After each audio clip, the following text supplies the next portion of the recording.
کہ جب وصال کا ٹائم آپ کا قریب آیا، جب وصال کا ٹائم قریب آیا 2:38 پر آپ کا وصال ہوا، 2:38 پر جب وصال کا ٹائم قریب آیا تو آپ نے فرمایا کہ میری ایک وصیت نوٹ کرو، میری ایک وصیت نوٹ کرو۔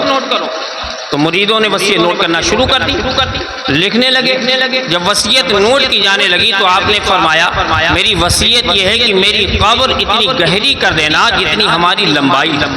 تاکہ تختے لگائے جائیں تو میرا سر نہ لگے۔ لوگ حیران و پریشان کہ جس مفتی نے، جس مجدد نے، جس عالم نے پوری زندگی جو بھی بتایا تو اللہ اس کے نبی کا حکم سنا کے بتایا،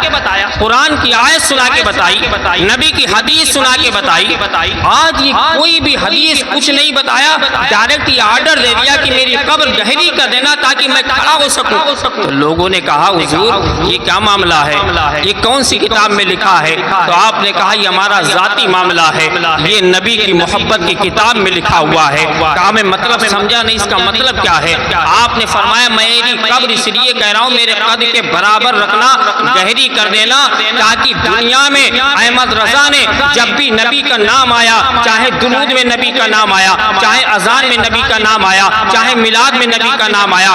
جب نبی کا نام آیا ہم نے ہمیشہ کھڑے ہو کے اپنی نبی کی بارگاہ میں درود پڑھا ہے۔ اور ہمارا ایمان و عقیدہ ہے، نبی کی حدیث بتا رہی ہے کہ جب مومن قبر میں جاتا ہے، جب مردہ دفنایا جاتا ہے تو نبی قبر میں تشریف لاتے ہیں اور فرشتے سوال کرتے ہیں۔ تو امام احمد رضا فرماتے میری وصیت اسی لیے ہے تاکہ میری قبر کو گہرا کر دینا، تاکہ قبر میں جب میرے نبی تشریف لائیں، جس نبی کو کبھی دیکھا نہیں لیکن سلام پڑھا کھڑے ہو کے، جس نبی کو دیکھا نہیں لیکن اذان میں جب نام سنا تو درود پڑھا کھڑے ہو کے، وہ نبی قبر میں آئیں گے تو میری غیرت کو گوارا نہیں ہے کہ ہم لیٹے لیٹے نبی کو سلام کریں، بلکہ میری قبر اس لیے گہری کر دینا تاکہ نبی جب قبر میں داخل ہو تو دنیا میں جیسے میں نے کہا تھا کعبے کے بدر الدجا تم پہ کروڑوں درود، طیبہ کے شمس الضحا تم پہ کروڑوں درود، ایسے نبی جب قبر میں داخل ہو تو احمد رضا لیٹے لیٹے نہیں بلکہ کھڑے ہو کے کہے مصطفیٰ جان رحمت پہ لاکھوں سلام،